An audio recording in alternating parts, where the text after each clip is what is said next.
ప్రభునందు ప్రియమైన దేవుని బిడ్డలారా, జీవవాక్య ధ్యానాల పక్షంగా మీ అందరికీ కూడా నేను నా ఆహ్వానాన్ని తెలియజేస్తున్నాను. ప్రభు మనలను ప్రేమించి ఆశీర్వదించి నూతన సంవత్సరంలో 2024 సంవత్సరంలో 2వ మంగళవారంలో ప్రవేశింపజేశారు. మొదటి మంగళవారం ధ్యానం చేసుకున్నాం. ఇప్పుడు 2వ మంగళవారంలో మనం ప్రవేశించి ఆయనను ఆరాధిస్తున్నాం. ఈ గడిచిన వారం అంతా కాపాడినందుకు నేను దేవునికి వందనాలు తెలియజేస్తూ మిమ్మల్ని నేను అభినందిస్తూ, పెద్దలకు వందనాలు, చిన్నలకు ఆశీస్సులు, యవన బిడ్డలకు ధన్యవాదాలు తెలియజేస్తూ ఈరోజు మన యొక్క ధ్యాన వాక్య భాగంగా ఎఫెసీ పత్రిక 1వ అధ్యాయం 19వ వచనం చదువుతున్నాను. ఆయన క్రీస్తునందు వినియోగపరిచిన బలాతిశయమును బట్టి విశ్వసించు మనయందు ఆయన చూపుతున్న తన శక్తి యొక్క అపరిమితమైన మహాత్యమెట్టిదో అని తర్వాత వచనాలు అంతా ఉన్నాయి. అంతవరకు ఆపి మనం ధ్యానం చేసే ప్రయత్నం చేద్దాం. And what is the exceeding greatness of his power to who believe according to the work of his mighty power. ప్రార్థన చేసుకుందాం. కృప కలిగిన మా తండ్రి, మీ వాక్యాన్ని ధ్యానిస్తున్నాం. మీ కృపకు మమ్మల్ని పాత్రలుగా ఉంచి వాక్యాన్ని గ్రహించడానికి తగిన శక్తి దయచేయమని, నాయన నన్ను మీ సిలువ చెంత మరుగుపరిచి నా ద్వారా మాట్లాడి మహిమ పొందమని యేసు నామమున వినయంగా బ్రతిమాలి వేడుకొనుచున్నాం తండ్రి, ఆమేన్. ప్రభునందు ప్రియమైన దేవుని బిడ్డలారా, దేవుని యొక్క మహాకృప చేత ఈరోజు మనటువంటి వాక్యానికి ఒక చిన్న క్యాప్షన్ పెట్టుకుందాం. సంపూర్ణ పునరుద్ధరణ, కంప్లీట్ రెస్టోరేషన్. సంపూర్ణ పునరుద్ధరణ, కంప్లీట్ రెస్టోరేషన్ అనేటువంటి చిన్న క్యాప్షన్ పెట్టుకుని మనం ముందుకు వెళ్ళేటువంటి ప్రయత్నం చేద్దాం. మనం ఇంకా నూతన సంవత్సరపు ఆలోచనలు, తలంపులు ఇంకా మనల్ని పూర్తిగా విడిచిపెట్టలేదు. పూర్తిగా కదా, అసలు విడిచిపెట్టలేదని అందుకుందాం. ఎందుకంటే ఒక వారమే కదా అయింది. మన ఇంట్లో డెకరేషన్స్ అలాగే ఉన్నాయి, చర్చిలో కూడా ఇంచుమించుగా అలాగే కనిపిస్తున్నాయి. అవి ఇంకా కూడా పాతకెళ్ళలేదు. అలాగే మనం ధరించినటువంటి వస్త్రాలు కూడా అవి ఇంకా పాతకెళ్ళలేదు. ఆ క్రొత్తదనం, ఆ క్రొత్తదనపు వాసన ఇవన్నీ అట్లాగే ఉన్నాయి. మంచిది, దేవునికి వందనాలు. ఇవన్నీ చూస్తున్నప్పుడు మళ్ళీ ఒక మంచి ఆలోచన. ఏంటి మంచి ఆలోచన ఏంటంటే, ఈ సంవత్సరం ఇలాగే గడిపాం. నెక్స్ట్ ఇయర్ 2025 ఎలా ఉంటుందో, ఎలా చేయాలి. అలాగే 2023 క్రిస్మస్ బాగానే గడిచింది. 2024 క్రిస్మస్ ఎలా చేస్తాం. ఇలాంటి ఆలోచనలు, తర్జన భజనలు మన జీవితాల్లో తప్పకుండా ఉండాలి. అయితే ఈ డెకరేషన్స్ ఇవన్నీ మనం గమనిస్తున్నప్పుడు ఒక ప్రాముఖ్యమైన విషయాన్ని మర్చిపోతూ ఉంటాం. అదేంటంటే, దేవుడే అసలైనటువంటి డెకరేటర్ అనేటువంటి విషయాన్ని కొన్నిసార్లు అసలు జ్ఞాపకం చేసుకోవడానికి కూడా అవకాశం ఉండదు. ఎవరి మట్టుకు వారు. అందులో మనం చూస్తున్నాం ప్రతి చోట ఈవెంట్ మేనేజ్మెంట్ అని వచ్చేసింది. ఈవెంట్ మేనేజర్స్ వచ్చారు. మనం ఒక ఫంక్షన్ చేసుకోవాలి, ఆ ఫంక్షన్ ఏంటి, దాని ప్రాముఖ్యత ఏంటి చెప్పేస్తే బిడ్డను ఉయ్యాల్లో వేయాలా, పెళ్లి కూతురు చేయాలా, లేకపోతే ప్రధానమా, లేకపోతే వివాహమా, లేకపోతే రిసెప్షనా, పుట్టినరోజా, ఇలాంటి పాప పుష్పవతి అయిందా, ఇలాంటిది ఏదో చెప్పేస్తే ఈవెంట్ మేనేజర్ కొంతమందిని పెట్టుకొని దానికి తగినటువంటి ఏర్పాట్లు చేసేస్తారు. భలే బాగుంది అనుకుంటాం. కొన్నిసార్లు కొంతమంది వాళ్ళకి అప్పచెప్పేది ఏంటి, మనమే స్వయంగా చేసుకుంటే చాలా తృప్తిగా ఉంటుంది కదా అని అలాగే చేసేవాళ్ళు మనకి కనిపిస్తారు. ఓకే, మనలో కూడా ఉన్నారు. మంచిది, నేను ఇది తప్పు అది తప్పు అని నేను అనడం లేదు. కానీ ఇన్ని విషయాల్లో కూడా ఒక ప్రాముఖ్యమైన విషయం మర్చిపోతున్నాం. అదేంటంటే, దేవుడే డెకరేటర్. యేసయ్య గొప్ప డెకరేటర్ అనేటువంటి విషయాన్ని మనం జ్ఞాపకం చేసుకోవాలి. ఎందుకంటే ప్రకృతిని గమనించండి, పువ్వులు గమనించండి, పక్షులు గమనించండి, జంతువులు గమనించండి. ఇక అక్కడి నుంచి ల్యాండ్స్కేప్ అనే మాట మనం వింటున్నాం. ల్యాండ్స్కేప్ అంటే ఒక ఎత్తైన ప్రదేశానికి వెళ్ళినా, లేకపోతే ఒక కొండ ప్రాంతానికి వెళ్ళినా, ఒక లోయ ప్రాంతానికి వెళ్ళినా అదంతా ఒక కనుచూపు మేరలో కనపడేటువంటి భూభాగం అంతా కూడా ఎంత ఆనందంగా సంతోషంగా ఉంటుందంటే. అయితే ఇప్పుడు నా ప్రశ్న ఏంటంటే, ప్రకృతిని కానీ, పువ్వులు, పక్షులు, జంతువులు, ల్యాండ్స్కేప్ వీటన్నిటిని ఎవరు అలంకరించారు? సమాధానం ఎవరో కాదండి, దేవుడేనండి. రైట్, బాగుంది. దేవునిలా అలంకరించడం మనిషికి సాధ్యమా? నెవర్. కాదు అనేది నా సమాధానం. కాదు, ఎవరి వల్ల కాదు. అవన్నీ చూస్తుంటే ఎంత గొప్ప ఆనందాన్ని కలుగుతుంటుంది, ఎంత గొప్ప సంతోషం కలుగుద్ది ప్రియమైన వాళ్ళరా. ఇక అక్కడి నుంచి మన జనాలు మనం గమనిస్తూ ఉంటే మన కుటుంబాల్లో కూడా ఈ ప్రకృతి అందాలని చూడడానికి ఎక్కడెక్కడికో వెళ్ళిపోయేటువంటి ప్రయత్నాలు, పరుగులు పెట్టి చాలా డబ్బులు ఖర్చు పెట్టేటువంటి పరిస్థితి మనం చూస్తాం. కొంతమంది అయితే దేశాలు తిరుగుతూ ఉంటారు, చాలా డబ్బులు ఖర్చు పెడతారు, దానికోసం కొంత బడ్జెట్ కేటాయించుకుంటారు. నేను వెళ్ళి ఇక సెలబ్రిటీస్ దగ్గరికి వచ్చేటప్పటికి నాకు ఫ్రాన్స్ అంటే ఇష్టం అంటాడు ఒక ఆయన. లేదు నాకు అమెరికా, న్యూజెర్సీ, న్యూయార్క్, ఇలాగ ఏదైతే పేర్లు చెప్పి అవకాశం దొరికితే వాళ్ళకి కొంచెం ఒక వారం రోజులు కొంచెం రెస్ట్ దొరికితే అక్కడికి వెళ్ళిపోయి, మన రాజకీయ నాయకులు కూడా వెళ్ళిపోయి ఎక్కడో చోటకి వెళ్ళిపోయి మాల్దీవులు, ఇక్కడికో ఇండోనేషియా, ఎక్కడో చోటకి వెళ్ళిపోయి కొంచెం విశ్రాంతి తీసుకుని సంతోషంగా గడిపి వచ్చేటువంటి ప్రయత్నాలు మనమందరం చూస్తాం. అయితే ఎక్కడైనా అవన్నీ కూడా దేవుని చేతి పనులు, మనం మర్చిపోవడానికి వీల్లేదు. అవన్నీ కూడా దేవుని చేతి పనులు అనేటువంటి విషయాన్ని సమయంలో మనం జ్ఞాపకం చేసుకోవాలి. కనుక ఇవన్నీ దేవుని చేతి పనులే, ఈ డెకరేషన్ అంతా అయిందే. కనుక అసలు మనం ఊహకు అందనంత ఆనందం అక్కడ అనుభవిస్తూ ఉంటాం. మంచిదే. అయితే ఇంకొక ప్రాముఖ్యమైన విషయం ఏంటంటే, దేవుడు మనలను డెకరేట్ చేయడానికి ఇష్టపడుతున్నాడు, దేవుడు మనలను అలంకరించడానికి ఆయన ఇష్టపడుతున్నాడు అనేది ఈ సమయంలో మనం జ్ఞాపకం చేసుకోవాలి. అయితే ఈ డెకరేషన్ అనే మాట, లేకపోతే ఈ అలంకరణ అనే మాట బాహ్యపరమైన అలంకరణ అని నేను మాట్లాడడం లేదు. ఆంతర్య అలంకరణ, ఇన్నర్ డెకరేషన్ గురించి నేను మాట్లాడుతున్నాను. ఆంతర్య అలంకరణ గురించి దేవుడు మన విషయంలో ఆలోచన చేస్తున్నాడు అనేటువంటి మాట జ్ఞాపకం చేసుకోవాలి. అయితే ఏ డెకరేషన్కైనా సరే, ఏ అలంకరణకైనా సరే దానికి ముందు క్లీనింగ్ అనేది ఉంటుంది. పరిశుభ్రపరచుకోకుండా, మనందరికీ తెలుసు, మీరు నవ్వొద్దు, పౌడర్ రాసుకోవాలి. పౌడర్ రాసుకోవడానికి ముందు సబ్బుతో మొహం కడగాలి. సబ్బుతో మొహం కడుక్కోకుండా జిడ్డు మొహంతో వెళ్ళి పౌడర్ రాస్తే ఎలా ఉంటుందో మనందరికీ తెలుసు కదండి. అందుచేత ఈ ఆయన అలంకరించడానికి ముందు శుభ్రం చేయటం అనేది ఉన్నది. ఎలాగ శుభ్రం ఓకే, బాహ్యపరంగా అయితే మనం సబ్బులు వాడచ్చు, ఇంకేంటో రకరకాలు ఉన్నాయి, మార్కెట్లో బోలెడని ప్రోడక్ట్స్ ఉన్నాయి. అవి వాడుకుంటూ మనం శుభ్రం చేసుకోవచ్చు వెలపల. కానీ ఆంతర్యంలోకి వచ్చేటప్పటికి ఎఫెసీ పత్రిక 5వ అధ్యాయం 27వ వచనం 2వ భాగం చూస్తే, వాక్యమనే ఉదక స్నానం చేత ఆయన మనలను శుభ్రపరుస్తున్నారు. వాక్యమనే వేడి నీటి చేత ఆయన మనలను శుభ్రపరుస్తున్నారు. ఈ మాటను మనం అర్థం చేసుకోవాలంటే యోహాను రాసిన మొదటి పత్రిక 2వ అధ్యాయం 14వ వచనం కనుక మనం చూడగలిగితే ఈ వాక్యం యొక్క అసలైన అర్థం ఏంటో మనకు తెలుస్తుంది. ఆది నుండి ఉన్నవానిని మీరు ఎరిగి ఉన్నారు. స్టార్టింగ్ అలా చెప్పి కిందకు వచ్చేటప్పటికి దేవుని వాక్యము మీ యందు నిలుచుచున్నది అని అన్నాడు. దేవుని వాక్యము మీ యందు నిలుచుచున్నది. మీరు బైబిల్ గమనిస్తున్నారని నేను అనుకుంటున్నాను ప్రియులారా.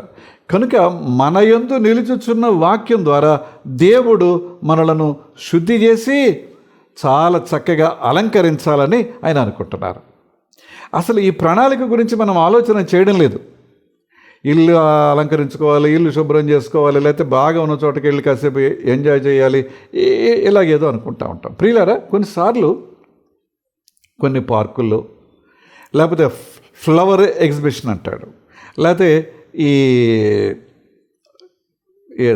పంటల యొక్క ఎగ్జిబిషన్ అంటాడు. రకరకాల ప్రదేశాల్లో పండేటువంటి పంటలని తీసుకొచ్చి అక్కడ బాగానే ఉంటుంది. మొదటి 2 రోజులు చాలా బాగుంటుంది, కానీ 3వ రోజు నుంచి అవి వాడిపోవటం ప్రారంభిస్తాయి.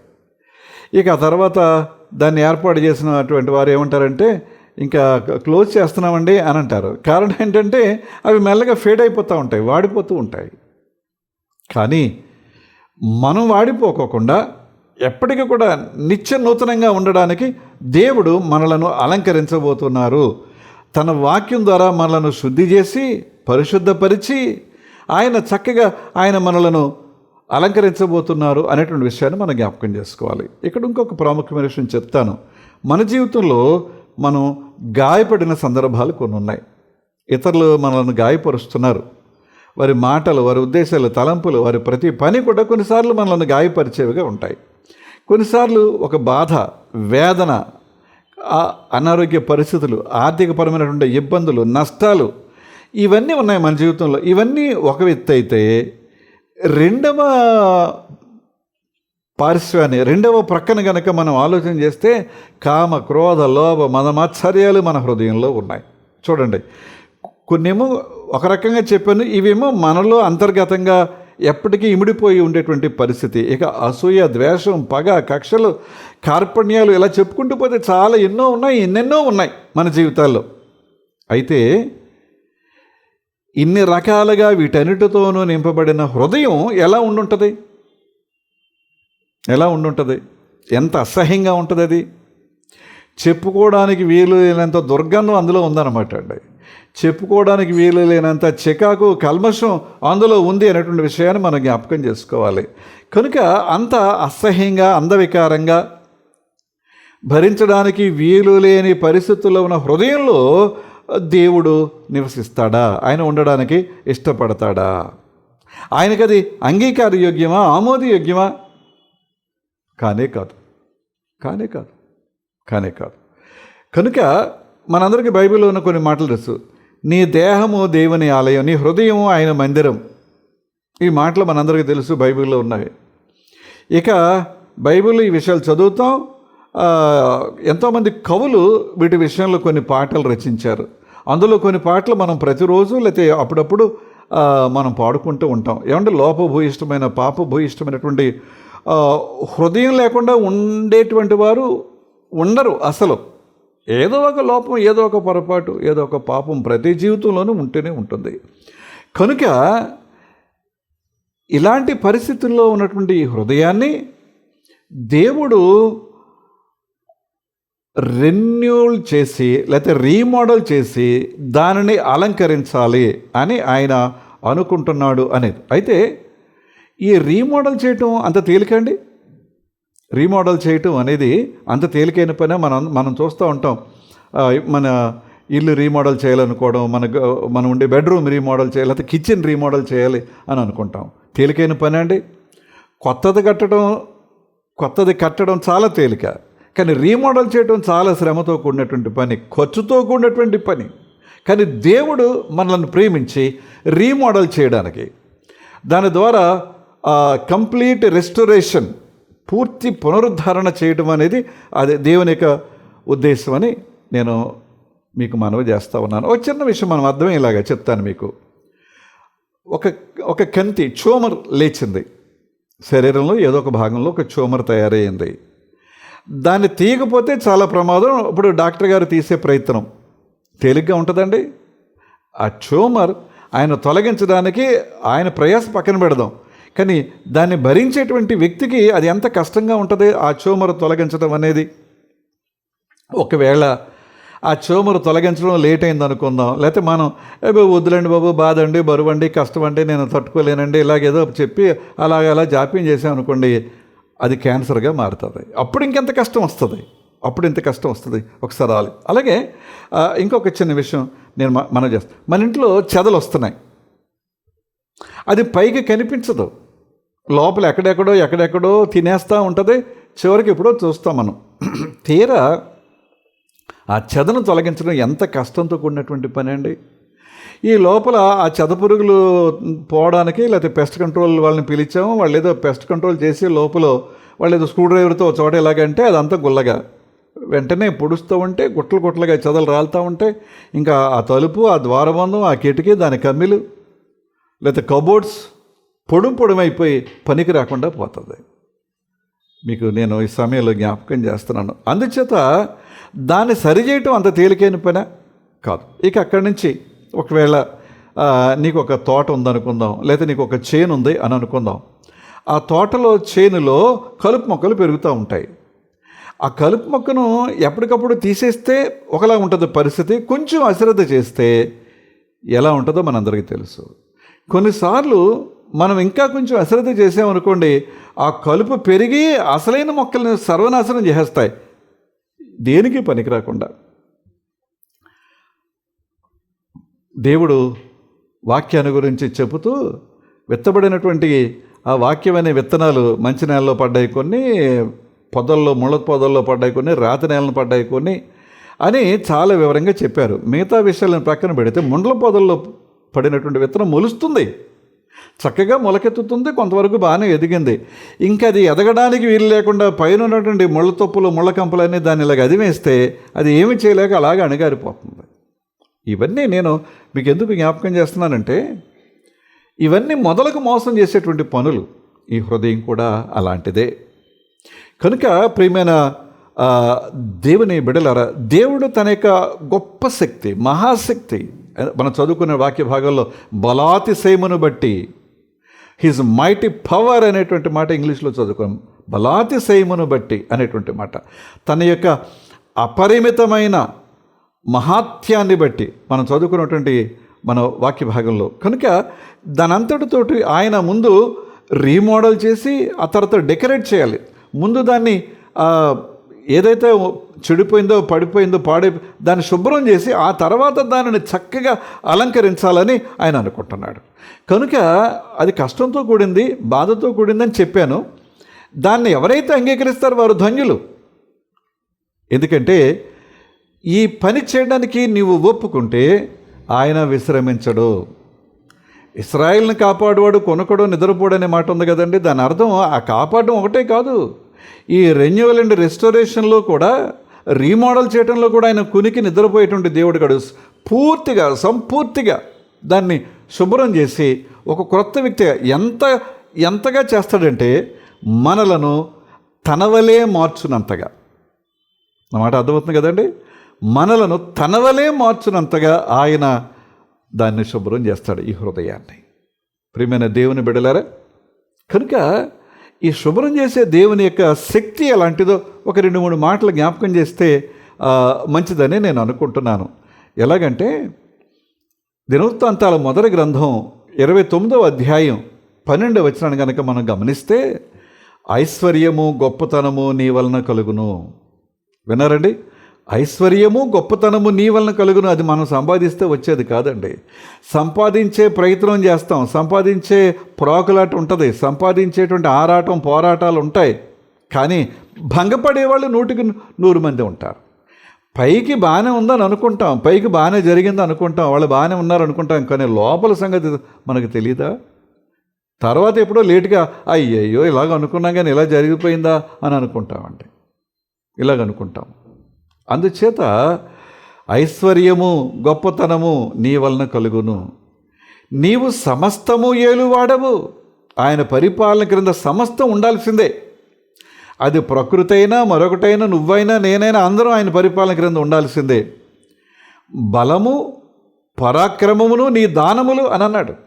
బలమును పరాక్రమమును నీ దానములు. ఐశ్వర్యము గొప్పతనము ఆయన వలన కలుగుతుంది, బలము పరాక్రమము ఆయన దానాలు. హెచ్చించువాడవు నీవే, అందరికీ బలాన్ని ఇచ్చేవాడవు కూడా నీవే. అది దేవుని యొక్క శక్తి. ఎంత శ్రేష్టమైన మాట అండి. దినవృత్తాంతాల మొదటి గ్రంథం 29వ అధ్యాయం 12వ వచనం చూస్తే, కనుక అది ఐశ్వర్యం కానీ గొప్పతనం కానీ బలం కానీ పరాక్రమం కానీ ఒక వ్యక్తి హెచ్చించబడటం కానీ లేకపోతే బలాన్ని కలిగి ఉండటం కానీ ఇవన్నీ కూడా మన చేతిలో లేదు, ఆయన చేతుల్లోనే ఉంది. మీరు అడగొచ్చు నన్ను, ఏమంటే ఇది క్రైస్తవుల గురించి మీరు ఏదో బాగానే చెప్తున్నారు కానీ మిగతా వాళ్ళు క్రైస్తవులు కానీ వారు కోకొల్లలు ఉన్నారు కదా, వారి విషయంలో ఏంటి అని. అందరినీ ఒకేలాగా ప్రేమించే దేవుడు, అందరినీ ఒకేలాగా ప్రేమించి అందరి మీద ఒకేలాగా తన సూర్యరశ్మిని, అందరి మీద ఒకేలాగా తన వర్షాన్ని కురిపించేటువంటి గొప్ప దేవుడు. ఎందుకంటే మనం అందరం ఆయన సృష్టిలో భాగమే కదండి. మనమందరం ఆయన సృష్టిలో ఒక భాగం కనుక అందరినీ ఒకేలా ప్రేమిస్తాడు. అయితే సద్వినియోగం చేసుకునేవారు ధన్యులు అవుతారు, దుర్వినియోగం చేసుకునే వాళ్ళు ఎప్పటికీ వారు ధన్యులు కాలేరు. ఇది దేవుని యొక్క గొప్పతనం. రెండవది వృత్తాంతాల గ్రంథం 25వ అధ్యాయం 8వ వచనంలో అక్కడ అమజ్యా రాజు ఓ ప్రవక్త గారు వెళ్ళారు. ఆ రాజుగారు యుద్ధానికి వెళదాం అనుకుంటున్నాడు. ప్రవక్త చెప్పారు, నువ్వు వెళ్ళొద్దయ్యా, ఎందుకంటే నువ్వు యుద్ధం చేసినా కూడా ఓడిపోతావు.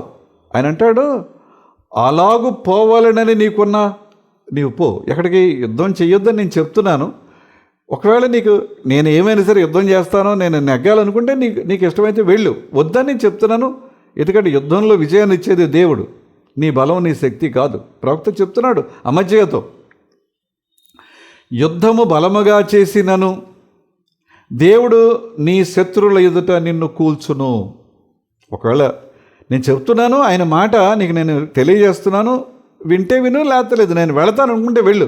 నువ్వు యుద్ధం బలంగా చేసినా కూడా నీ శత్రువుల ఎదుట నువ్వు కూలిపోతావు. నిలబెట్టుటకును పడవేయుటకును మన దేవుని వశమే కదా. ఒక వ్యక్తిని నిలబెట్టాలన్నా పడగొట్టాలన్నా ఆయన చేతుల్లో ఉంది. అమజ్య నువ్వు తెలుసుకో అంటున్నాడు. అంటే ఇప్పుడు జరిగిపోయిన సంగతి కదా అనొద్దండి. ఇవాళ అదే మాట మనతో కూడా చెప్తున్నాడు ఆయన. కనుక దేవుని బలాన్ని ముందు చూసాం, ఇప్పుడు ఆ దేవుని యొక్క ప్రణాళిక ఇప్పుడు చూస్తున్నాం. కనుక దేవుని బలాన్ని చూస్తూ దేవుని యొక్క ప్రణాళికను గుర్తించి ఆ ప్రకారంగా కొనసాగటం అనేది మన జీవితంలో మనం చేయగలిగితే మనం ధన్యులం అవుతాం. ఇర్మియా గ్రంథం ఒకసారి చెప్తున్నాను, క్షమించండి. యోబు గ్రంథం 26వ అధ్యాయం 12వ వచనం. యోబు గ్రంథం 26వ అధ్యాయం 12వ వచనంలో, తన బలము వలన ఆయన సముద్రమును రేపును, తన వివేకము వలన రాహాబును పగలగొట్టును.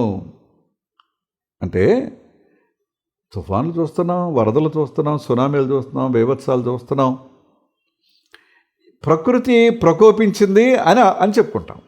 లేకపోతే ఎక్కడో ఇండోనేషియాలో భూకంపం, అక్కడ దానికి ఆ మూలం అక్కడ ఉంది, అది అలాగా.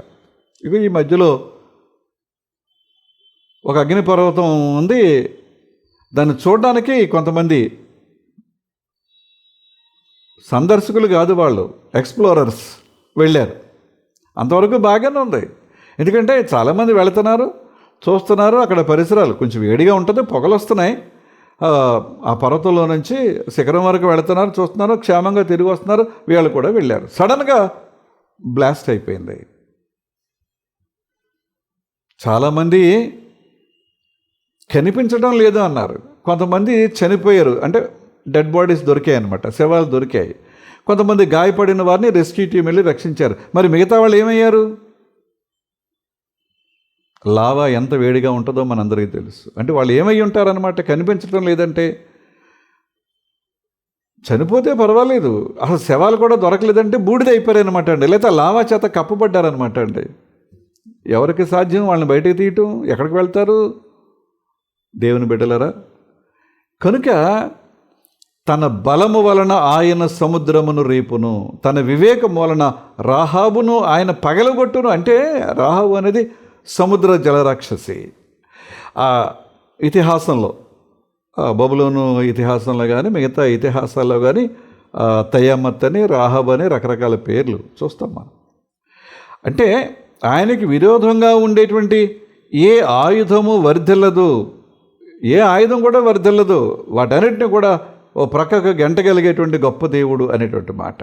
అందుకనే 62వ కీర్తన 11వ వచనంలో ఏమంటాడంటే, బలము తనదని ఒక మారు దేవుడు సెలవిచ్చెను, 2 మారులు ఆ మాట నాకు వినబడును అని అన్నాడు భక్తుడు. బలము తనదని ఆయన చెప్పాడట, 2 మారులు ఆ మాట ఈయనకి వినపడిందంట. అంటే దేవుడు ఏం చెప్తున్నాడు అనమాట, ఏం సెలవిస్తున్నాడు? ఆయన బలాన్ని గురించి, ఆయన శక్తిని గురించి మనం అర్థం చేసుకోవడానికి వీలుగా ఇంకా కొంచెం ఒక మాట చెప్పి నేను ముందుకు వెళ్ళే ప్రయత్నం చేస్తాను. 65వ కీర్తన 6వ వచనంలో ఏమంటాడంటే, బలమునే నడికట్టుగా కట్టుకొనిన వాడై, బలాన్ని తన నడికట్టుగా కట్టుకున్నాడట, నడికట్టుగా కట్టుకొనిన వాడై తన శక్తి చేత పర్వతములను స్థిరపరచువాడు ఆయనే.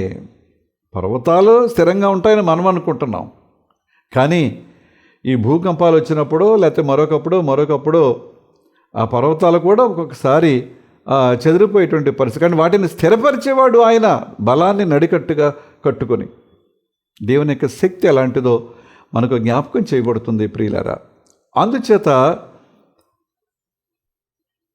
ప్రకృతిని అలంకరించిన దేవుడు, ప్రకృతిని చాలా చక్కగా ఆయన అలంకరించి మనకు ఆనందాన్ని ఆహ్లాదాన్ని కలిగించిన దేవుడు మనల్ని బట్టి ఆయన ఆనందించడానికి, ఆహ్లాదకరంగా ఉండడానికి ఆయన మనలను రీమోడల్ చేసి మనలను సంపూర్ణ పునరుద్ధరణ ద్వారా తనకు అంగీకారమైన బిడ్డలుగా ఆయన చేయడానికి ఇష్టపడుతున్నాడు అనే విషయాన్ని జ్ఞాపకం చేసుకొని దాన్ని అంగీకరించే బిడ్డలుగా ఉంటాయి. ఎలా ఉంటుందో చెప్పనండి. ఆ కంప్లీట్ రెస్టోరేషన్ అనేది లేకపోతే ఆ డెకరేషన్ అనేది ఎలా ఉంటుందంటే, మన హృదయంలో ఒక మూల క్షమ అనే దానిని ఆయన అలంకరిస్తాడు. అంతవరకు మనం ఎవరిని క్షమించలేం. కానీ దేవుని వాక్యం మనల్ని శుద్ధీకరించిన తర్వాత ఈ క్షమ అనేది మన హృదయంలో దేవుడు పెడితే, ఎదుటి వ్యక్తి మనల్ని కష్టపెట్టినా, నష్టపెట్టినా, మనల్ని పాడు చేసినా, ఇంకా అసహ్యంగా వ్యవహరించినా కూడా సర్లే ప్రభు క్షమించమన్నాడు కనుక నేను క్షమిస్తున్నానులే అన్నటువంటి ఆలోచన మన హృదయంలోకి వస్తుంది.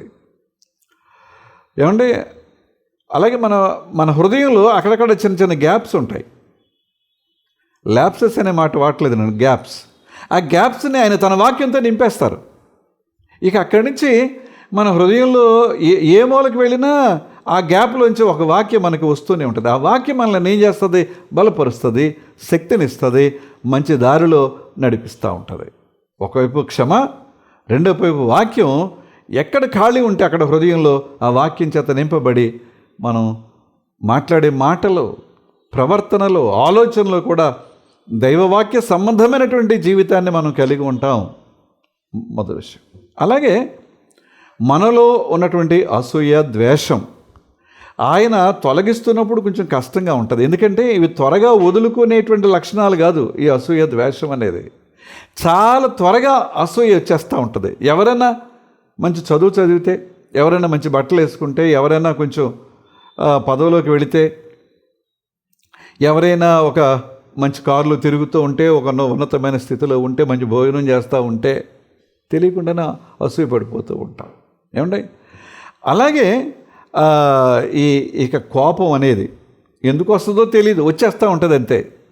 అయిన దానికి కాని దానికి కోపపడిపోవటమే. కనుక ఇవన్నీ తొలగించడం అనేది చాలా కష్టం, చాలా కష్టం. ఎందుకంటే ఈ లక్షణాలు త్వరగా మనలను వదలవు. కానీ ఆయన మనలను శుద్ధి చేయడానికి ఇష్టపడుతున్నప్పుడు మనం అంగీకరించాలి. దేవా, ఇవి నాలో ఉన్నాయి, ఇవి వదులుకోని విషయాలే, కానీ వాటిని శుద్ధి చేయడానికి మీరు సిద్ధంగా ఉన్నారు కనుక నేను అంగీకరిస్తున్నాను అనేటువంటి ఒప్పుకోలు మన హృదయం నుంచి వస్తే, మన మనసులోంచి వస్తే, మన నోట్లోంచి బయటకు వస్తే, ఇక అక్కడి నుంచి ఆ రెస్టరేషన్ అనేది, ఆ క్లెన్సింగ్ అనేది ఎంత అద్భుతంగా ఉంటుందో అనుభవించే వాళ్ళకి తెలుస్తుంది. కనుక ప్రభువు మన జీవితాల్లో ఒక కార్యం చేస్తున్నప్పుడు చాలా ఇష్టంగా దానిని మనం అంగీకరించే ప్రయత్నం చేయాలి. ఏమండి, దయ అనేటువంటి ఒక క్రొత్త కోణం మన హృదయాల్లో ఆయన ప్రవేశపెడుతున్నప్పుడు, ఈ దయ అనేది నిత్య జీవానికి మార్గం అవుతుందనే విషయాన్ని ఎప్పుడు కూడా మర్చిపోవడానికి వీల్లేదు. ఆయన ఏం చెప్పారు? మత్తయి సువార్త 25 మిక్కిలి అలుపులైన నా సహోదరులలో ఒకనికి మీరు చేసేది కనుక నాకును చేశారు. అలుపులైన వారికి చేయటం అంటే అక్కడ దయ ఉందన్నమాట అండి. ఆ దయ ఎప్పుడైతే మనం కలిగి ఉంటామో, ఈ దయ అనేది మనల్ని నిత్య జీవానికి నడిపిస్తుంది. అద్భుతమైన ఆలోచన, బాగా గమనించండి. అలాగే ఓకే, ఇవన్నీ హృదయంలో జరిగేవి. ఇక మొత్తం హృదయాన్ని, జీవితాన్ని, బ్రతుకును అంతటిని కూడా ప్రేమ అనేటువంటి పెయింట్ వేసాడు అనుకోండి దేవుడు, అప్పుడు ఎలా కనపడతామండి? ఏమండి, ఒకసారి మన ఇల్లు చాలా పాతబడిపోయి ఉంటుందండి. అక్కడక్కడ ఈ వర్షాల్లో నల్లగా పాకుడు కట్టినటువంటి పరిస్థితి మన కాంపౌండ్ వాళ్ళు. కానీ సర్లే, ఎక్కడైతే గోడ మీద ఎక్కువగా నీరు పైనుంచి కిందకు పడుతుందో అక్కడ పాకుడు కట్టేసి అది మాడిపోయి నల్లగా మారిపోయి చూడడానికి బాగోదు. ఇప్పుడు అవన్నీ తీసేసి ఒక క్రొత్త పెయింట్ వేసామనుకోండి, పాత ఇల్లు కూడా క్రొత్తగా కనిపిస్తుంది. పాత గదులు క్రొత్తగా కనిపిస్తాయి. అలాగే మన కబోర్డ్స్ అప్పటిదాకా చాలా పాతగా ఉన్నాయి, ఇప్పుడు ఎప్పుడైతే పెయింటింగ్ జరిగిందో అవన్నీ చాలా క్రొత్తగా కనిపిస్తాయి. ఎంత అందంగా ఉంటుందండి, ఎంత ఆనందంగా ఉంటుంది. దేవుడు మనలను సంపూర్ణ పునరుద్ధరణ చేయడానికి శక్తిమంతుడు. ఆయన చేస్తున్నప్పుడు మనం అంగీకరిస్తే ఎంతో అందంగా ఆయన కనిపిస్తాం. ఎప్పుడైతే కనిపించామో ఆయన మనల్ని అంగీకరిస్తారు, మన జీవితంలోకి వస్తారు, మనం తీసుకుని తన దగ్గరికి తీసుకువెళ్తారు, ఆయన దగ్గర ఆనందంగా ఉండగలుగుతాం. కనుక ఈ నూతన సంవత్సరంలో 2వ మంగళవారం నాడు ఈ వాక్యం వింటున్న దేవుని బిడ్డలారా, ప్రియమైన విశ్వాసులారా, నా సహోదరి సహోదరులారా, మన హృదయాన్ని ఆయన ముందుగా రీమోడల్ చేసి ఆ తర్వాత ఆయన మనలను డెకరేట్ చేయడానికి ఆయన ఇష్టపడుతున్నారు. దానికి అంగీకరిద్దాం, ధన్యులు అవుదాం, ప్రార్థన చేసుకుందాం. కృప కలిగిన మా తండ్రి, దయగలిగిన మా ప్రభువా, మీరు మాతో మాట్లాడినందుకు మీకు వందనాలు. మీ స్వరాన్ని మాకు వినిపించినందుకు మీకు వందనాలు. నాయనా, 2024 సంవత్సరపు ప్రారంభ దినాల్లో ఉన్నాం కనుక ఈ సంవత్సరం అంతట్లో నా ప్రభువు నన్ను రీమోడల్ చేయడానికి ఇష్టపడుతున్నారు, నన్ను డెకరేట్ చేయడానికి ఆయన ఇష్టపడుతున్నారు, నన్ను అలంకరించడానికి ఆయన అంగీకరిస్తున్నారు. నేను ఒప్పుకుంటాను. నేను ఒప్పుకొని ఒక నూతనమైన సృష్టిగా, నూతనమైన వ్యక్తిగా, నూతనమైన ప్రారంభంతో నేను ఈ సంవత్సరం అంతా గడుపుతాను అనే మాట మన హృదయంలో తీర్మానం చేసుకోగలిగితే ధన్యత. నీకు వందనాలు నాయన. సహాయం చేయమని అడుగుతున్నాను ప్రభువా. మా ప్రియ కుటుంబాలన్నింటినీ కూడా దీవించండి. రానున్న కాలం అంతట్లో కూడా మీ కాపుదల దయచేయండి నాయన. మరి పండుగలు చక్కగా గడుపుకునే భాగ్యం ఇచ్చావు, నీకు వందనాలు. ఇప్పుడు బిడ్డల పరీక్షలకు చాలా దగ్గరగా వచ్చేసారు నాయన, కనుక వారిని కూడా మీరు సిద్ధపరచండి. అలాగే మా రాష్ట్రం కూడా మెల్లగా ఎలక్షన్స్కి దగ్గర పడుతుంది. ఎవరి ప్రయత్నాలు వారు చేస్తారు, కానీ మంచి పరిపాలన ఎవరు ఇవ్వగలరు, సుపరిపాలన ఎవరి వలన సాధ్యమవుతుందో వారిని మాకు అధికారులకు ఏమని ప్రార్థన చేస్తుంది, మాకు నాయకులకు ఏమని ప్రార్థన చేస్తున్నాను యేసయ్య. ప్రయత్నం చేసే వారందరినీ కూడా కొట్టేయమని నేను అనడం లేదు, కానీ ఎవరి వలన ఈ రాష్ట్రం సుభిక్షంగా ఉంటుందో, క్షేమంగా ఉంటుందో, మంచి పరిపాలనతో ప్రజలందరూ సంతోషంగా ఉండగలుగుతారో అలాంటి నాయకులను మాకు దయచేయి, ప్రభుత్వాన్ని దయచేయమని ప్రార్థన చేస్తూ మా దేశాన్ని దీవించండి, మా రాష్ట్రాన్ని ఆశీర్వదించండి, మా కుటుంబాలన్నింటినీ కూడా దీవించండి నాయన. మా కుటుంబంలోని సభ్యులు ఏ వయసు వారైనా మీ కాపుదల ఉంచి, విదేశాల్లో ఉండే బిడ్డలను కూడా దీవించు నాయన. మరొక మంగళవారం ఇలా కలిసి ప్రార్థించే భాగ్యాన్ని ఇమ్మని యేసు నామమున వినయంగా బ్రతిమాలి వేడుకొనుచున్నాం తండ్రి, ఆమేన్. పరలోకమందున మా తండ్రి, మీ నామం పరిశుద్ధపరచబడునుగాక, మీ రాజ్యం వచ్చునుగాక, మీ చిత్తం పరలోకమందు నెరవేరుచున్నట్లు భూమి యందు నెరవేరునుగాక.